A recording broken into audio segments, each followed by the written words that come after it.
माँ भारती को प्रणाम करता हूँ आपके और अपने इस गुरु माता पिता को प्रणाम करता हूँ। बच्चों बहुत ढेर सारे लाड प्यार और सभी लोगों को भक्ति और खुशी भरी राम राम। आज जिन विषयों पर बात करेंगे उसमें से एक विषय तो ये है कि कुछ लोगों को जिंदगी भर बिल्कुल सुख नहीं मिला, क्यों नहीं मिला, क्या अब मिल सकता है। और दूसरी बात हम ये करेंगे कि आज मंगला गौरी उपवास है, क्या करना चाहिए इस दिन, क्योंकि ये सुहागिनों के लिए बहुत महत्वपूर्ण माना जाता है।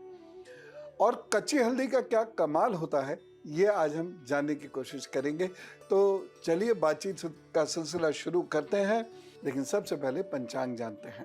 आज 19 जुलाई है, दिन मंगलवार है, सूर्योदय होगा। विषय पर बात करते हैं। बहुत सारे लोगों को जीवन भर कभी भी सुख नहीं मिलता। श्रापित कुंडलियां जिन लोगों की होती है उन्हें जीवन में कभी सुख नहीं मिलता। यहां तक कि मैं उन लोगों से बहुत स्पष्ट कह देता हूं कि आपके जीवन में सांसारिक सुख नहीं है, भौतिक सुख नहीं है। इसलिए आप बस ये समझ लीजिए कि घर गृहस्थी के कुछ दायित्व पूर्ण करने मात्र के लिए आप इस धरती पर आए हैं, वह दायित्व पूर्ण कीजिए, बाकी सारा समय आप भक्ति में लगा दीजिए। भक्ति का अर्थ जहां एक और पूजा पाठ अनुष्ठान ये सब है, मंत्र जप ध्यान साधना है, तो भक्ति का दूसरा पहलू है सेवा। तो मैं हमेशा उनसे कहता हूं अधिक से अधिक सेवा कीजिए, जब तक कीजिए, क्योंकि सांसारिक सुख श्रापित कुंडली वाले लोगों को नहीं ही मिलता। और वो लोग देखेंगे लक्षण क्या आएंगे वो मैं आपको बताता हूं। सबसे पहली चीज है, जो काम उनका होगा वो बहुत मुश्किल से होगा। दूसरा लक्षण है, जो काम बन भी जाएगा वो थोड़े समय के बाद समाप्त हो जाएगा।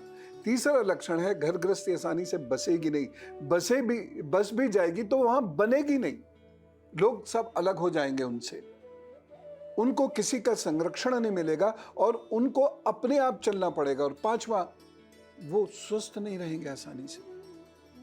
छठा, लोग उनको बहुत ज्यादा पसंद नहीं करेंगे, लोग उनसे डिस्टेंस बना लेंगे, उनके क्लोज रिलेटिव्स और फ्रेंड्स भी उनसे डिस्टेंस बना लेंगे। घर में धन होने के बावजूद भी उनको गुर्बत में रहना पड़ेगा, उनको गरीबी में रहना पड़ेगा। अगर ये सारी चीजें आपके साथ हो रही हैं तो आप ये समझ लिए कहीं ना कहीं कोई श्राप है, और उस श्राप को काटने के लिए कुछ पश्चाताप करना होगा। और पश्चाताप कैसे करना होगा? सेवा से। सेवा कौन कौन सी करनी है ये मैं आपको अभी बताऊंगा, क्योंकि हो सकता है कि ये पश्चाताप करने से, ये प्रायश्चित करने से चीजें बेहतर हो जाएं। बताइए। वैसे श्रापित कुंडली है, बहुत दुख कष्ट देखा होगा आपने अपने जीवन में। जी गुरुजी, अभी भी संघर्ष ही कर रहे हैं, पर अब सही हो जाएगा। गुरुजी से बात हो गई है, सब सही हो जाएगा।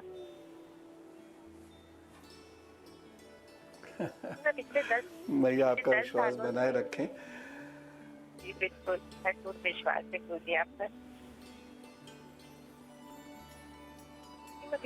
20 जनवरी से स्थितियां सुधरेंगी आपकी।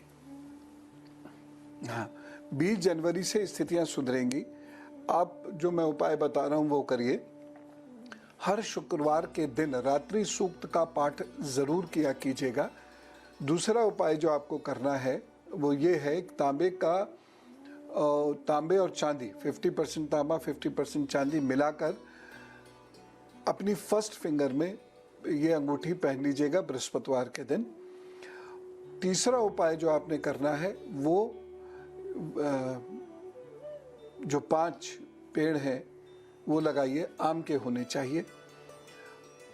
और कभी कभी आप छोटी बच्चियों को शुक्रवार के दिन मदद कर दिया करें किसी भी रूप में।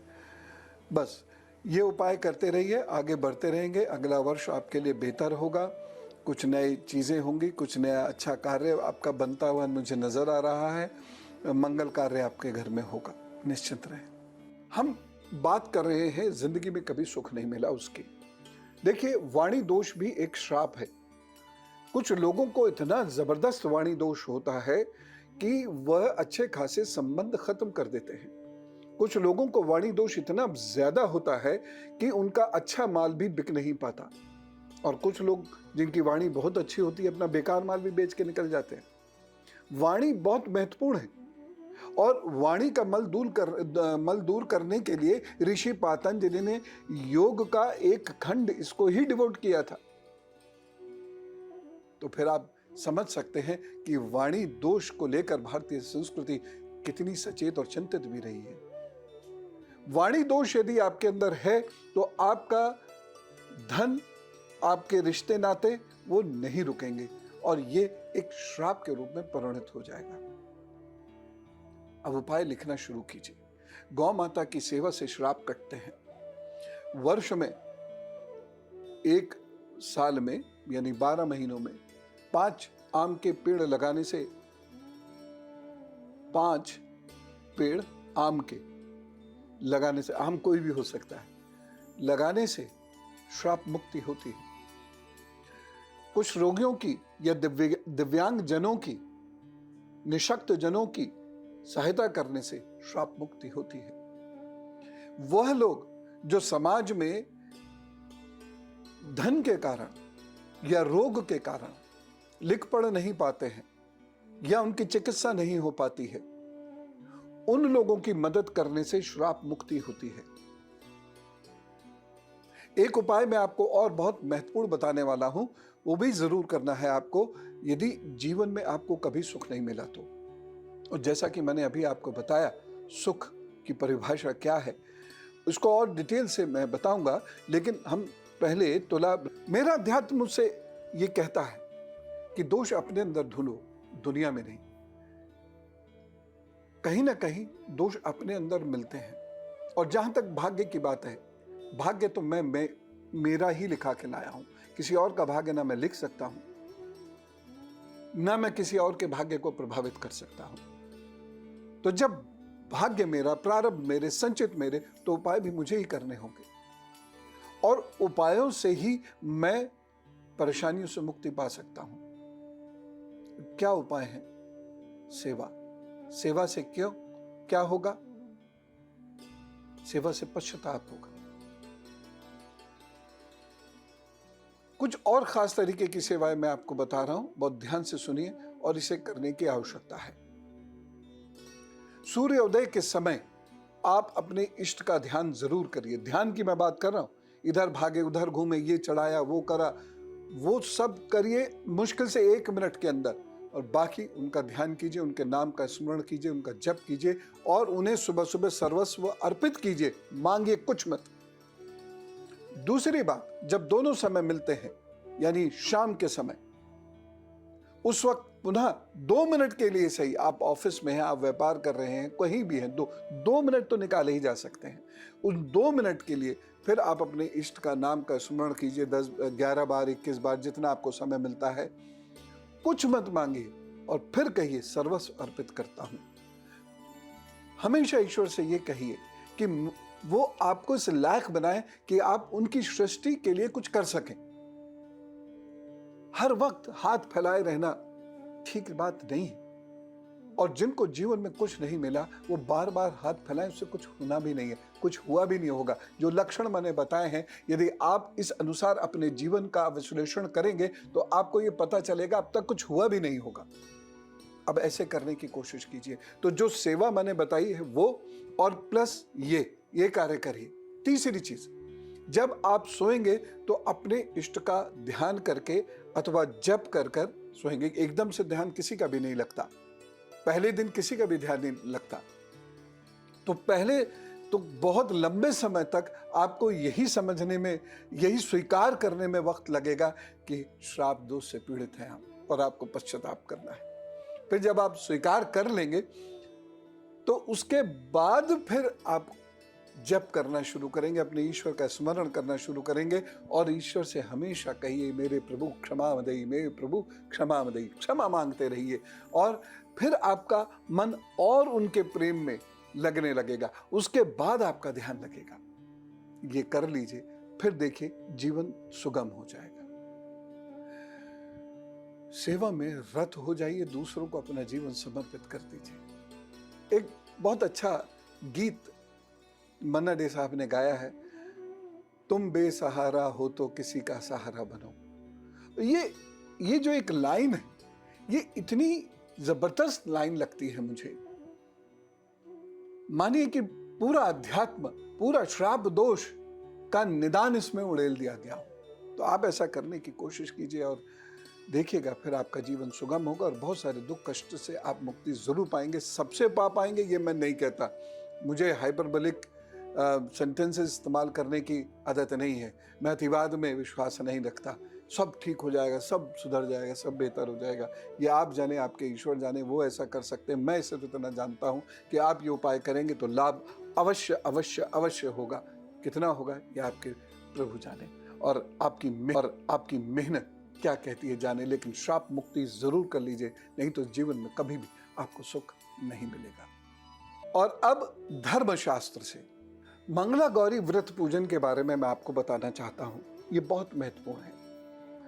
गौरी यानी मां पार्वती, मंगल के दिन ये व्रत पूजन किया जाता है और ये सुहागिन स्त्री करती है जिससे कि उनके जीवन साथी स्वस्थ रहें और साथ ही साथ उनसे उनके संबंध अच्छे रहें।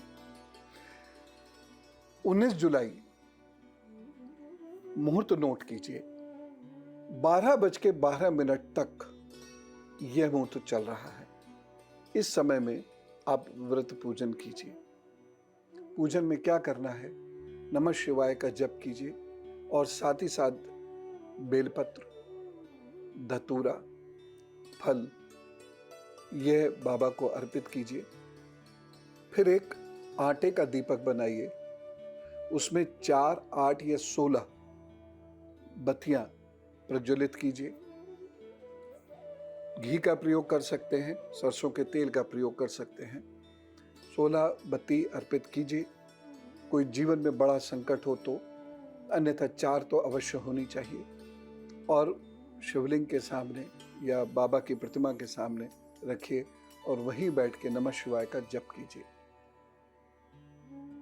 अद्भुत होता है, ये घर गृहस्थी में सुख शांति देता है और पूरे ही परिवार के लिए ये व्रत पूजन बहुत महत्वपूर्ण है। अब मैं आपको इसकी तिथियां लिखा देता हूं, कौन कौन सी तिथियों में, कौन कौन सी डेट्स में ये व्रत पूजन आपको करना है। 19 जुलाई, 26 जुलाई, 2 अगस्त और 9 अगस्त। इसमें आप जरूर ये पूजन कीजिएगा। मैं प्रभु से प्रार्थना करता हूँ, बाबा के चरणों में ये कामना करता हूँ, माँ भगवती से ये प्रार्थना करता हूँ कि इस पूजन को करने वाले लोगों के घर में सुख शांति आए। ओम। और अब गुरु मंत्र। गुरु मंत्र में मैं आपको कच्ची हल्दी के बारे में बताने जा रहा हूँ। सुनिए, कच्ची हल्दी को पीसकर सब्जी में डालने से गैस नहीं बनती, हड्डियों में दर्द नहीं होता। जिन लोगों की हड्डियों में जल्दी जल्दी सूजन आती है या दर्द होने लगता है, वो कच्ची हल्दी का रस निकाल कर हल्के हाथ से वहां पर मले और उसे सूखने दे। उस स्थान की सूजन, उस स्थान का दर्द वह गायब होने लगता है। कच्ची हल्दी की कुछ बूंदे गले में लेकर और थोड़ी देर रोक कर रखें। गला खुलने लगता है, साफ होने लगता है, गले की सूजन जाने लगती है और कफ से ये आपको लाभ दिलाती है। कच्ची हल्दी की कुछ बूंदें गुनगुने जल में लेने से पेट के इन्फेक्शंस दूर होने शुरू हो जाते हैं। तो कच्ची हल्दी ये एक रामबाण औषधि है। वैसे भी आपको ये पता होना चाहिए, दुनिया का सबसे पहला एंटीबायोटिक हल्दी ही है। तो आज हमने जाना जिंदगी में जिन लोगों की श्राप दोष है, वो कभी खुश नहीं रहते, क्यों नहीं रहते, और उससे बचने के क्या तरीके हो सकते हैं, वो हमने डिस्कस किए। कच्ची हल्दी के बारे में हमने डिस्कस किया और एक बहुत महत्वपूर्ण पर्व मंगला गौरी के बारे में हमने डिस्कस किया।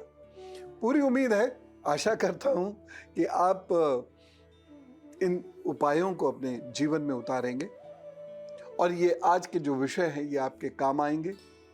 आपका दिन अच्छे से गुजरे, आप खूब अच्छे अच्छे काम करें, खुश रहा करो, सबके लिए अच्छा अच्छा सोचा करो, पॉजिटिव रहो और अपने जीवन को बढ़िया से सफल अंदाज से बिताने की कोशिश करें। आज आपका जो विद्यार्थी वर्ग है उससे कह रहा हूं, आज आपका फोकस एकदम स्ट्रांग रहे, जिससे कि जो आप पढ़े आपको याद होता चला जाए। अच्छे से नोट्स बनाना, खूब जम के पढ़ाई करना। मेरी शुभकामनाएं लीजिए। राम राम, नमस्कार, भारत माता की जय।